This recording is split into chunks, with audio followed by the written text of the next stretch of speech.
Assalamualaikum warahmatullahi wabarakatuh. Alhamdulillahi rabbil alamin. Wassalatu wassalamu ala ashrafil anbiya'i wal mursalin Nabiyyina Muhammadin wa ala alihi wa ashabihi ajma'in. Amma ba'du. Ikhwani wa akhwati yang kami hormati, rahimani wa rahimakumullah. Kita akan memasuki tafsir pertama dari surat yang ada di muqarrar buku kita ini, yaitu tafsir surat Al-Fatihah. Tafsiru suratil Fatihati. Tafsir surat Al-Fatihah. Innallaha subhanahu wa ta'ala, sesungguhnya Allah subhanahu wa ta'ala, anzala ala rasulihi, telah menurunkan kepada rasulnya Muhammadin sallallahu alaihi wasallam, yang bernama Nabi Muhammad sallallahu alaihi wasallam, hadzal Qur'an al-azimah, Al-Quran yang agung ini. Allah subhanahu wa ta'ala telah menurunkan Al-Quran yang agung ini kepada Rasulnya, yaitu Nabi Muhammad sallallahu alaihi wasallam. Wa anzala alaihi sab'an minal masani, dan Allah juga menurunkan kepada beliau sallallahu alaihi wasallam sab'an minal masani, yaitu 7 ayat yang dibaca berulang-ulang, yang mana ini merupakan salah satu nama atau sebutan bagi surat Al-Fatihah, yaitu sab'an minal masani. Kama qala ta'ala, sebagaimana Allah Ta'ala berfirman, yaitu di dalam surat Al-Hijr ayat yang ke-87. Walaqad atainaka sab'an minal masani wal Qur'anal azim, dan sungguh kami telah memberikan kepadamu 7 ayat yang dibaca diulang-ulang dan Al-Qur'an yang agung. Wa sab'ul masani hiya Fatihatul Kitabi, dan yang dimaksud dengan as-sab' al-masani, sab'an masani, ya di sini sab'an minal masani, yang dimaksud dengan as-sab' al-masani dia itu adalah Fatihatul Kitab, yaitu pembuka dari Al-Quran ini, dan itu tidak lain adalah surat Al-Fatihah. Wa hiya a'zamu suratin fi kitabillahi. Surat Al-Fatihah ini merupakan surat yang paling agung di dalam kitabnya Allah, yaitu di dalam Al-Quranul Karim itu sendiri. Atau kalau dengan istilah lain bisa kita katakan bahwasannya Al-Quranul Karim yang berjumlah 114 surat, maka itu terkumpul intisarinya di dalam surat Al-Fatihah, ya, sehingga dia merupakan surat yang paling agung. Walihada, oleh karena itu, furidat qira'atuha fis sholawati, diwajibkan membaca surat Al-Fatihah setiap kali sholat, ya, di dalam seluruh sholat, maka di sana diwajibkan untuk membaca surat Al-Fatihah. Fala sholata liman lam yaqra' bifatihatil kitabi, bahkan tidak sah salat seseorang yang dia tidak membaca surat Al-Fatihah. Ini diantara keutamaan dari surat Al-Fatihah, ya, sampai-sampai salat yang tanpa surat Al-Fatihah salatnya tidak sah, ya, bahkan dia merupakan rukun dari salat. Wallahu a'lam. Kemudian kita masuk ke pembahasan tafsir dari surat Al-Fatihah. As-surah. Surat Al-Fatihah diawali dari Bismillahirrahmanirrahim, Alhamdulillahirabbil alamin, sampai selesai yaitu waladdallin. Ini keseluruhan surat Al-Fatihah. Ketika ini dihitung sebagai ayat pertama, maka di sana akan kita lihat ada 7 ayat. Kita lihat tafsir dari surat Al-Fatihah ini. Tafsirus surah, ya, tafsir dari surat Al-Fatihah. Bismillahi, diawali dengan bismillah, ay ubtudi'a bikullismin lillahi ta'ala. Dengan kalimat bismillah, dengan nama Allah, ini maksudnya adalah diawali dengan seluruh nama yang dimiliki oleh Allah. Kenapa? Karena Allah memiliki nama-nama yang indah, yang jumlahnya sangat banyak, yang barang siapa hafal 99 saja sudah ada jaminan masuk surga. Ya, tentunya hafal dan mengamalkan dari nama-nama tersebut. Ya, ini bismillah. Jadi maksud bismillah itu apa? Yaitu diawali dengan seluruh nama yang dimiliki oleh Allah Ta'ala. Kemudian Allahi huwal ma'luhul ma'budul mustahiqqu lil ibadati. Allah, dia itu adalah al-ma'luh, yang disembah, al-ma'bud, yang diibadahi.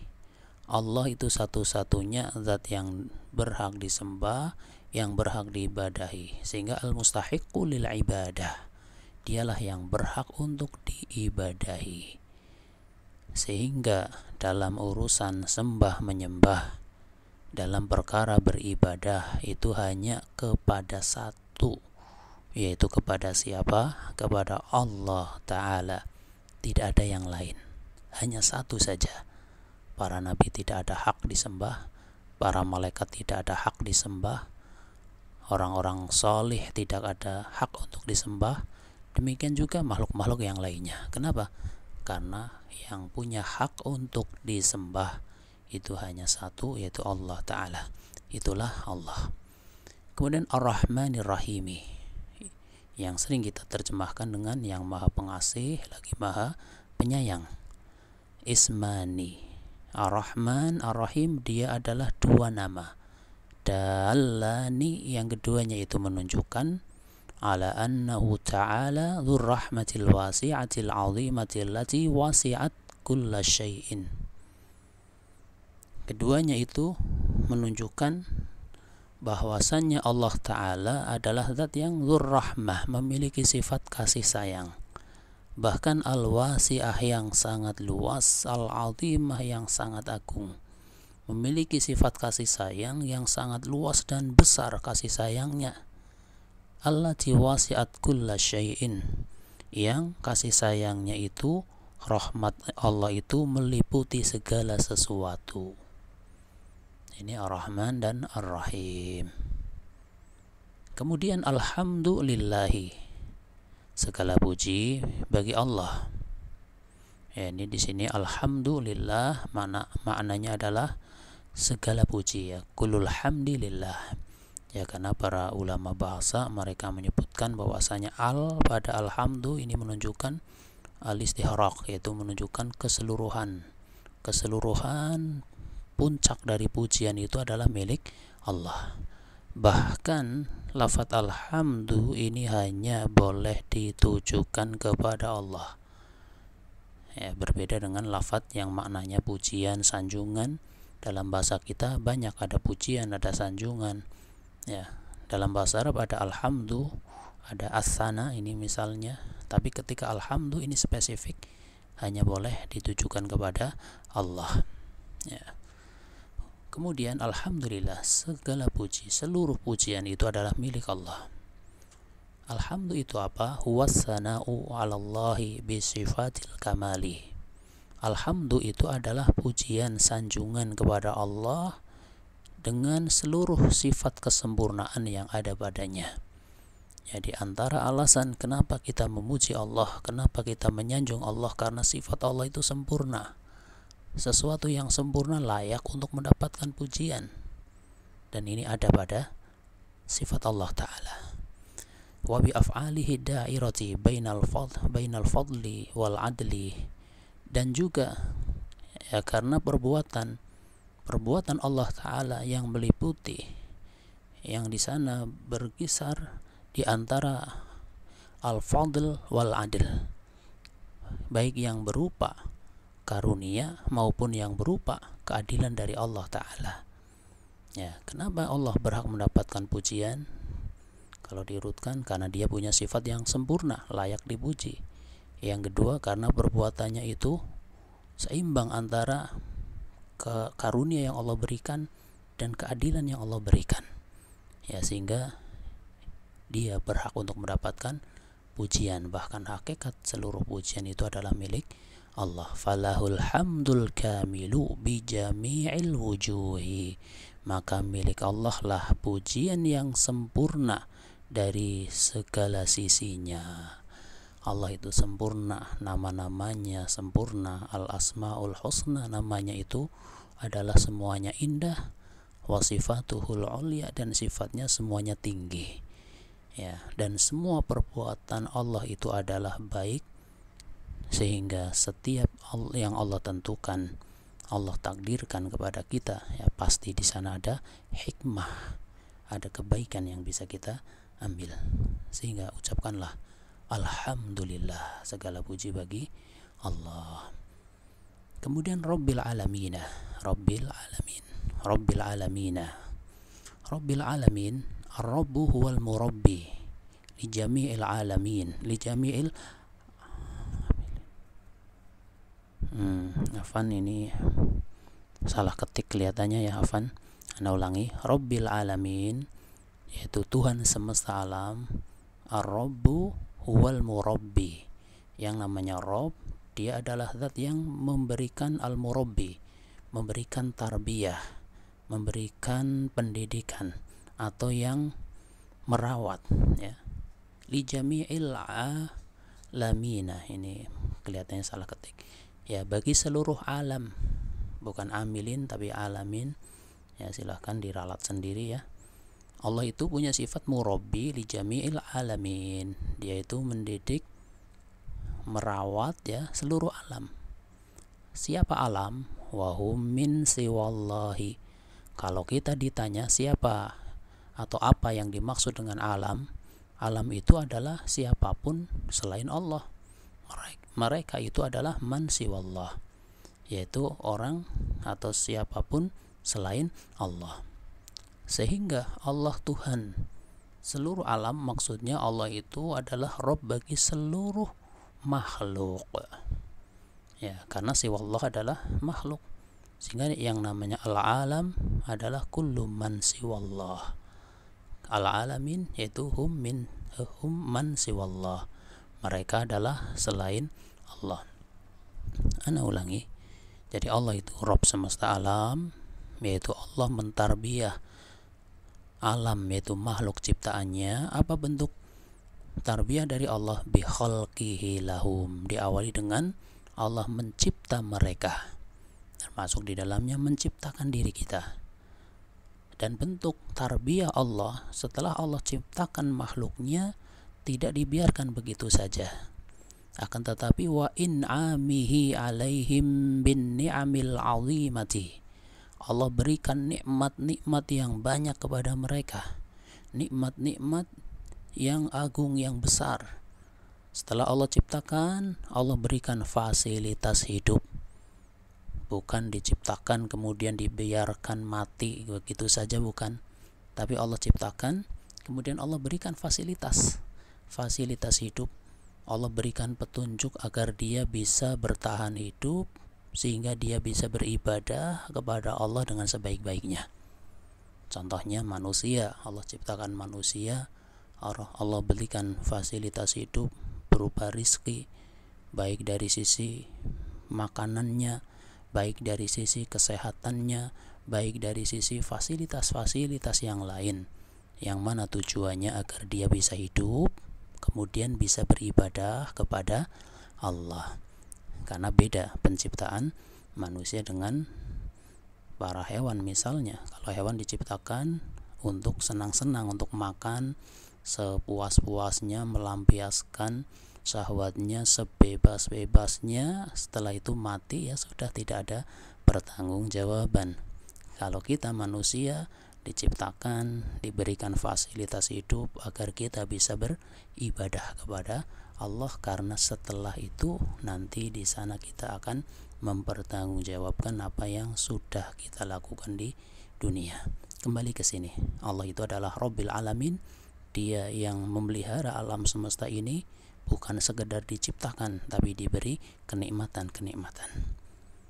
Kemudian Maliki Yaumiddin, yang menguasai hari pembalasan. Al-Maliku huwa manittasafa bisifatil maliki. Dia itu adalah zat yang memiliki sifat yang disifati dengan sifat-sifat yang dimiliki oleh raja. Allati min asariha annahu ya'muru wa yanha. Ya, contohnya sifat-sifat yang dimiliki oleh raja yaitu apa? Dia berhak memerintah, dia berhak untuk melarang.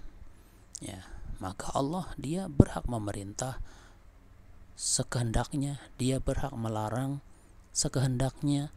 Ya, meskipun sekehendaknya, pasti di dalamnya ada hikmah yang bisa memberikan kebaikan bagi kita.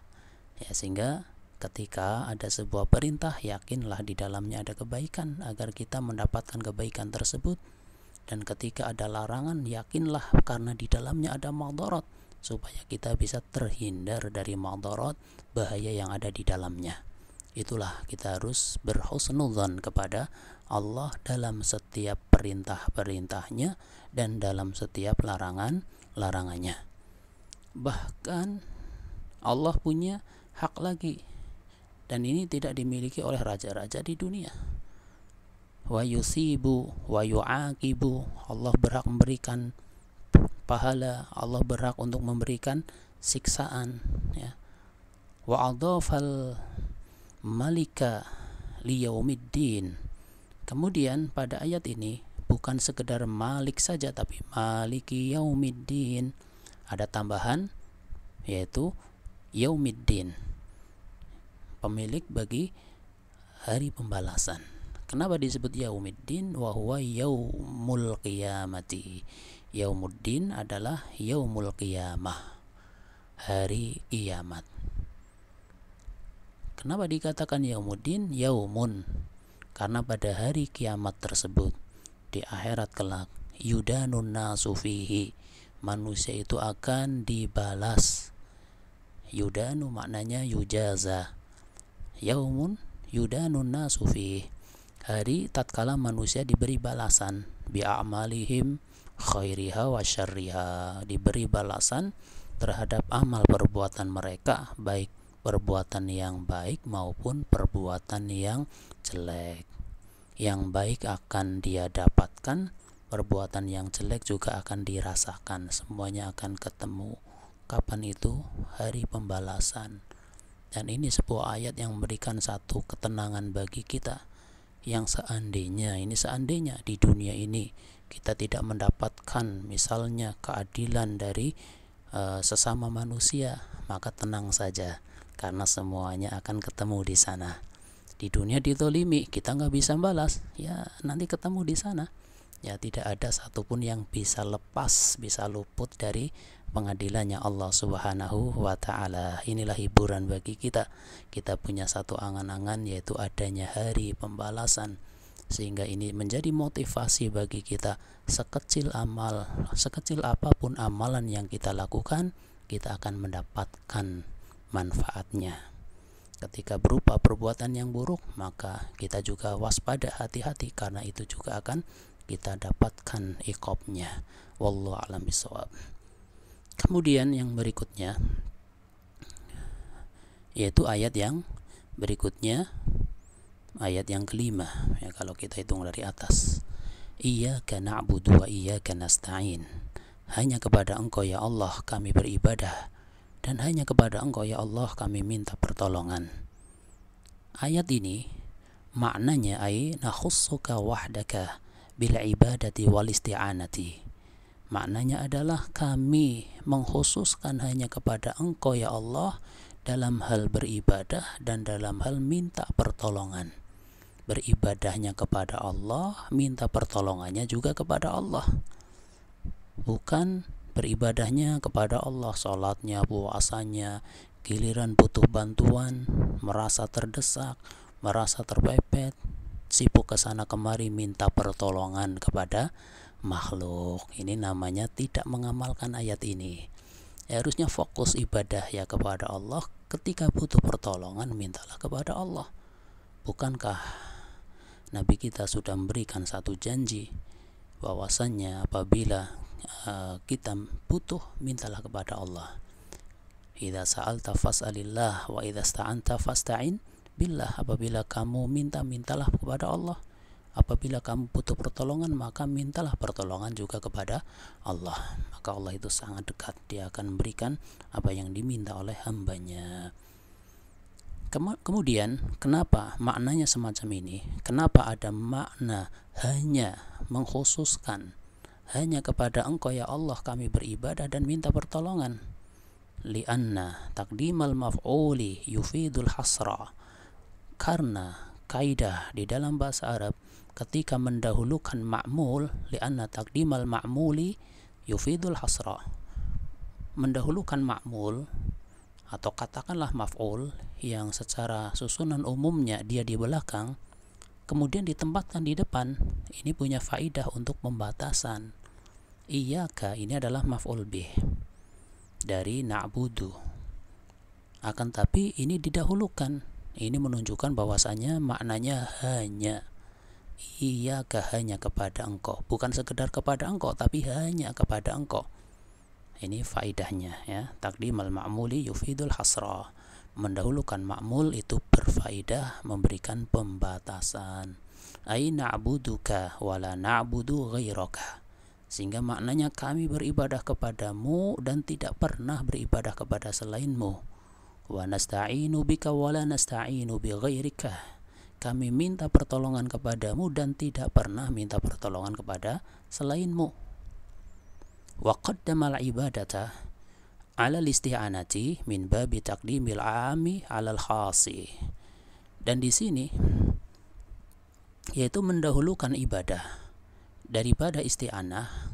Ayatnya kan gini, iyyaka na'budu wa iyyaka nasta'in. Ibadahnya di depan, isti'anahnya di belakang.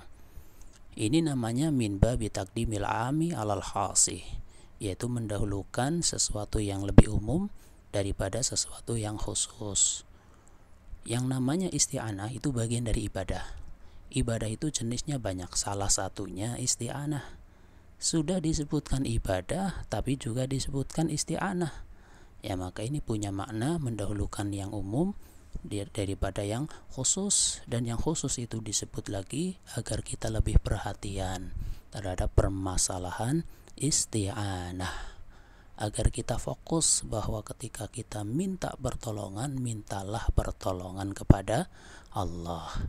Ibadahnya ya kepada Allah, minta pertolongannya juga kepada Allah.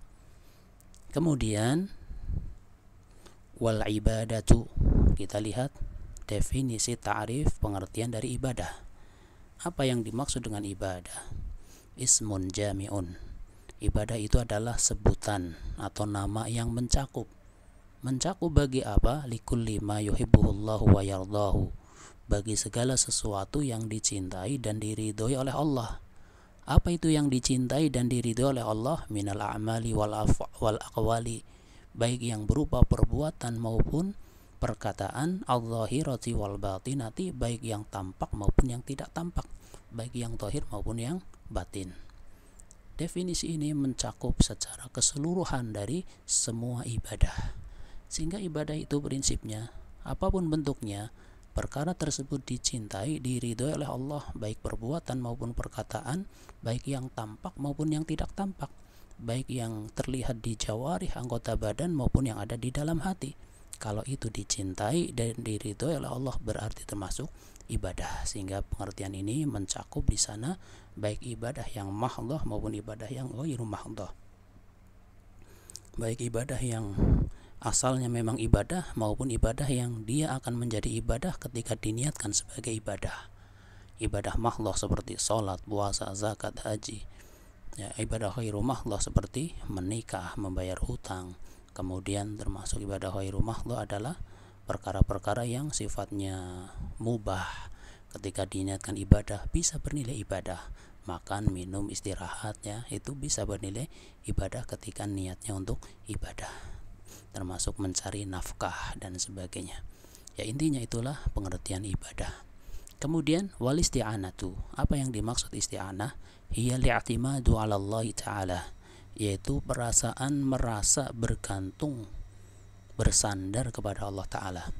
Yang dimaksud minta pertolongan itu adalah kita bergantung kepada Allah Ta'ala dalam hal apa? Fi jalbil manafi'i, dalam hal untuk mendapatkan hal-hal yang bermanfaat, ataupun sebaliknya wadaf'il madari, dalam hal untuk bisa terselamat dari hal yang bisa membahayakan, mendapatkan yang manfaat, selamat dari yang berbahaya. Ma'as-siqati bihi, disertai penuh keyakinan kepada Allah, fi tahsili dzalika, untuk bisa mendapatkan itu semua. Ya, sehingga isti'anah ini ketika kita butuh pertolongan Allah, kita merendahkan diri kita di hadapan Allah, kita bergantung kepada Allah, ada sebuah keyakinan bahwa Allah akan memberikan hal tersebut, baik perkara yang berupa kita ingin mendapatkan sesuatu yang manfaat, seperti mendapatkan rizki, seperti mendapatkan kesehatan, ataupun terhindar dari sesuatu yang berbahaya. Ya, terutama di saat sekarang kita ini, kita semuanya semoga terhindar dari wabah penyakit yang ada. Itu bisa diminta hanya kepada siapa? Kepada Allah Subhanahu wa Ta'ala. Kemudian yang berikutnya, ihdinas siratal mustaqim, tunjukkanlah kami, ya, tunjukkanlah kami ke jalan yang lurus. Ya, diterangkan di sini ayat dullana wa arsyidna, dullana wa arsyidna wa wafiqna lisiratil mustaqimi, yaitu tunjukkanlah kami, bimbinglah kami, berikanlah taufik, kekuatan kepada kami untuk mendapatkan jalan yang lurus. Wa huwa tariqul wadihul musilu ilallahi wa ilal jannati, jalan yang lurus itu adalah jalan yang jelas, yang akan menghantarkan seseorang bisa menuju kepada Allah dan bisa sampai ke surganya Allah. Selain jalan yang lurus tidak akan bisa sampai kepada Allah, mendapatkan keridhaannya, tidak akan mungkin bisa sampai ke surganya Allah. Itu hanya bisa ditempuh mengikuti jalan yang lurus. Apa itu? Wa huwa ma'rifatul haqqi wal amali bihi. Ya, wa huwa ma'rifatul haqqi wal amalu bihi, yaitu mengetahui al-haq sekaligus mengamalkannya. Mengetahui ilmu sekaligus mengamalkannya, itulah jalan yang lurus. Bukan sekedar tahu tidak diamalkan, atau beramal tanpa ilmu. Sehingga ketika kita sudah minta ditunjukkan ke jalan yang lurus, ya, bahkan ketika kita lihat ihdinas siratal mustaqim, di sini as-sirata dia dibaca dengan fathah atau nasab. Ya, ada yang menyebutkan karena di sini menyimpan ada huruf khafat yang dihilangkan, huruf jar yang dihilangkan. Yang pertama yaitu bisa bermakna ila, ihdina ila siratil mustaqim, ilanya dibuang maka menjadi ihdinas siratal mustaqim. Yang kedua bisa bermakna fi, ihdina fis siratil mustaqim, fi-nya dibuang maka menjadi ihdinas siratal mustaqimah. Ini yang sering diistilahkan dengan mansubun ala nas'il khafid. Kemudian ketika di situ bermakna ihdina ila siratil mustaqim, ya, menggunakan ila, ihdina siratal mustaqim, yaitu ihdina ila as-siratil mustaqim, maka yang dimaksud adalah yang tadi, yaitu ila, ihdina ihdina siratal mustaqim, ihdina ila siratil mustaqim, wahdina ila sirat, yaitu ihdina fis sirat. Al-hidayah ila sirat, yaitu luzumu dinil Islam. Kita minta agar kita bisa mengikuti agama Islam, diselamatkan dari agama-agama yang lainnya. Ya, ini ihdina ila siratil mustaqim. Ya, as-sirata makna pertama ila siratil mustaqim, yaitu agar kita bisa mengikuti agama Islam, wa tarku ma siwahu minal adyan, diselamatkan dari seluruh agama-agama yang lainnya. Kemudian fisirat, setelah berada di dalam, setelah ditunjukkan kepada Islam, kita minta agar istiqomah di dalamnya, ya, istiqomah di dalam agama Islam. Sehingga ini yang dimaksud dengan yang disebutkan tadi, yaitu mencakup agar kita istiqomah di dalam hidayah dan juga rincian-rincian di dalam agama, bisa mengetahui ilmu dan juga mengamalkannya. Setelah ditunjukkan kepada jalan yang lurus yaitu Islam, kita minta agar kita bisa istiqomah di dalamnya, yang mana hanya jalan yang lurus ini yang akan menghantarkan kepada Allah dan surganya, dan itu berupa ma'rifatul haqqi wal amalu bih, mengetahui al-haq sekaligus mengamalkannya. Kemudian siratal ladzina an'amta alaihim, jalan yang lurus ini diterangkan pada lafaz yang setelahnya adalah jalannya orang-orang yang telah engkau beri nikmat atas mereka. Siapa mereka? Minan nabiyina was-siddiqina was-syuhada'i was-salihin, yaitu berupa para nabi, orang-orang yang jujur, orang-orang yang benar, para pejuang yang mereka mati syahid, dan juga orang-orang saleh. Itulah jalan yang lurus. Sehingga kita berlindung dari selain jalan yang lurus, yaitu ghairil maghdubi alaihim, bukan jalannya orang yang telah dimurkai. Siapa orang yang dimurkai? Yaitu sirat ghairil maghdubi alaihim, siratil maghdubi alaihim alladzina araful haqqa wa tarakuhu kal yahudi wa ghairihim, yaitu jalannya orang-orang yang dimurkai, jalannya orang-orang yang mereka tahu al-haq tapi tidak mau mengikutinya. Sudah tahu tapi meninggalkannya. Siapa mereka? Seperti orang Yahudi. Yahudi mereka faham terhadap al-haq. Mereka sangat tahu terhadap ciri-ciri Nabi Muhammad SAW, tapi tatkala muncul Nabi terakhir, mereka tidak mau beriman. Itulah orang-orang Yahudi. Dan selain Yahudi yang punya sifat sebagaimana sifatnya orang-orang Yahudi, apa ciri khasnya? Araful haqqa wa tarakuhu, yaitu mengetahui al-haq tapi tidak mau mengamalkan. Sebaliknya waladhdallin, dan bukan seperti orang-orang yang sesat. Ai wa ghairi tariqid dhallin, maksudnya selain jalannya orang-orang yang tersesat.